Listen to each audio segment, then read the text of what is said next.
Alrighty guys, it looks like this is recording. It's about 5 o'clock in the morning. I have spent all night, I spent most of the day, quite a bit yesterday, and all night grinding and machining on this 395 for my buddy. I've got the port work done. I got to go a little, the muffler's right here. It's got the factory outlet that I did the thing off. I did that years ago, and then it's got a Dyno Joe deflector. And I'm going to put a Dyno Joe deflector on the other side. We attacked this one a little bit hotter. I haven't really been putting out any videos. I was scrolling through my videos and come across a bunch that I don't know what happened. I must have forgot about them or something, but I released them yesterday. And this is going to be this video. My parts came in for that 7310. I got them sitting right here. I will show part of the port work on this. This is a firewood class race saw. There is some goodies that I have never tried into a 395 that I have tried in some other saws with similar style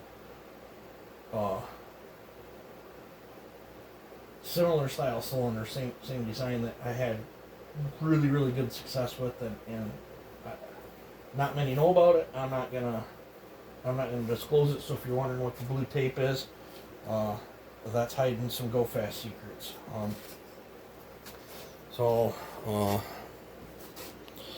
Here is the port work on the exhaust. No numbers will be given. It does have a tapered chamber cut. I did have to cut, as you can see here, I have cut a lot off the base to get her to fit. No long. The intake duration that she's got, the 36 grit finish, I did raise it a little bit and reshape it, and then there's the upper work. That's all I'm gonna show on that. You guys, I can't just give everything away. I've probably over the years gave more away than I should have. If I'd have kept quite a bit more to myself, it might have been a little easier in certain races, but that's okay. Here's the piston work. This thing is an OEM piston. There's the part number on it. Taper top. Cut quite a bit off it. This thing was 105 grams. It is now 96 grams. I took material off everywhere I could. Yeah. And then I wished I knew what this pin was out of. But that's the OEM pin. Super thick. This thing's 25 grams on itself. I dug around. I found a 20 gram pin, so I'm going to run that pin with that piston. And I am hoping for really good results out of this. Yeah. So I might, dog dead tired. I don't know. If I wasn't so tired, I'd for sure get the top end glued down so it can sit until the next time I come out, but I don't know. I don't have any test wood at all, so other than a couple little tiny pieces. Nothing worthy of putting this thing through. So yeah. I don't know. Maybe I'll dupe it, maybe I won't. I know when I get this together, I want to bust the 7310 out, and then I've got a 501 right there that it's all built, ready to go. I didn't do any videos on it. That's all ready to go. I got to bench run it, tune it, test cut with it, and I've got a 4910 sitting right there, same thing. It's all built. I need to bench run it, test tune it, and then I can get them drained to fluids. I believe that gentleman said his father would pick that one up, I think. Or maybe I'm shipping it. I can't remember. I have to look back at the messages. And I know I got to ship that one. I brought, it was, I'll show you guys. It was 60 degrees the other day. And now it's frigid cold. And it's dumping more bad white stuff. So I brought a bunch of wood in to dry out so I can keep the shop warm. I believe in that big white tote is 2 saws, and I believe there's a saw in there. That's a horse trade deal, but I won't be able to touch them until I get a few other things caught up on. I've let this 395 sit way too long. It's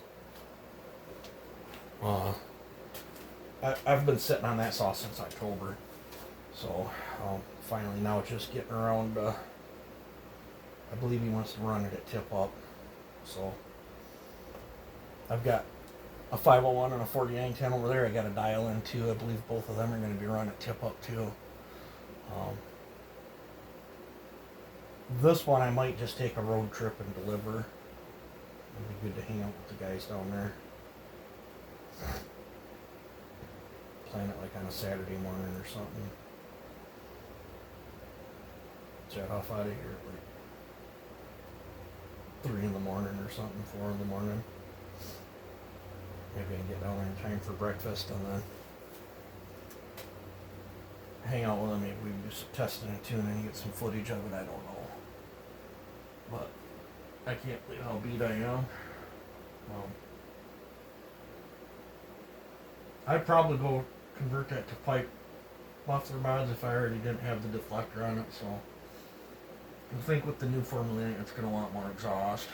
So we're going to give it more exhaust. Oh, I still got a 359 and a 620 I got to do. Yeah. So, I don't know. Sorry I ain't been putting much footage out. I've just been ham slammered. The oil tester machine. I have 2 or 3 videos made something similar like the first one I put out with it that I will probably release because they're already made. But I'm going to be redoing those tests. And I want to do that, time it out. I need to pick up a stopwatch. And I want to do it.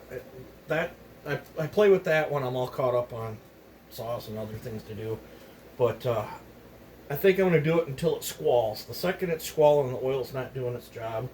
And to the guys that have been ripping me to shreds and emails and some of the comments, I know this bearing, this is a knockoff of a Timken bearing tester.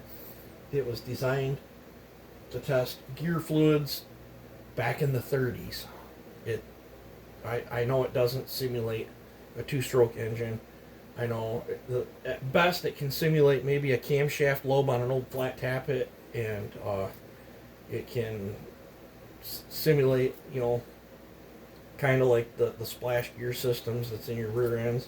And I think it'll simulate a good thing on bar oil. The 2-stroke oil, it really can't test much of it. It just gives us an idea, but I'll be compiling my 2-stroke testing in with it, along with what I've tested and ran and tore saws apart with, and what I've seen and found out. It's just gonna give us more data. It might not be the most accurate data. I don't care. It's fun to play with. I'm gonna make videos. The guys that like to see it will watch it, and the guys that don't like it will probably watch it. I really don't care. If they want to do different tests or whatever, they can spend $750 and test all they want. I'm going to test what I want. If I want to put baby shampoo in this thing and test it, I will. It's mine. I'll do what I want with it, and I'll take you guys along with it. We will probably be getting into some gear oils later on down the road. Might even check out some air compressor oils, all sorts of stuff. be checking out Grease. But so I guess that's enough rant on that.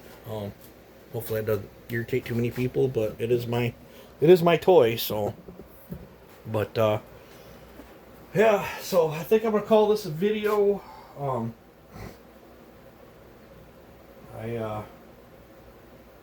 want to get a little bit of rest today, and then I think I'm gonna come back out and deep with this thing.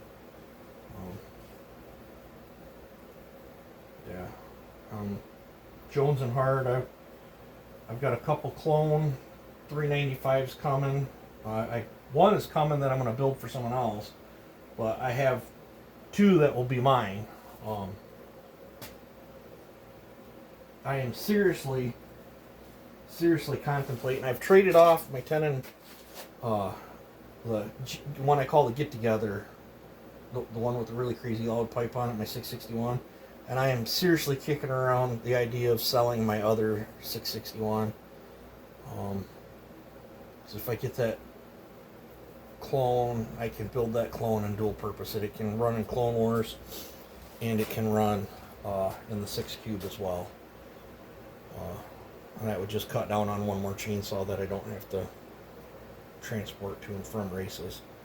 I think I'm gonna shrink my race section down to just what I need. I don't know if I'm gonna. Typically, I'll take a whole bunch of saws with me and like pass them around. I don't know if I'm gonna do that anymore. I think I'm just gonna take what I'm gonna run it, and I think I'm gonna downsize some of my collection. I just gotta figure out probably this spring. Figure out what I absolutely need, what I absolutely don't need. I'll probably build another 372 for Clone Wars. Got a couple ideas kicking around. So, but yeah, I don't know. But you guys take it easy and have a good one, and I'll try to get back to making normal content sooner or later. So, you guys have a good one.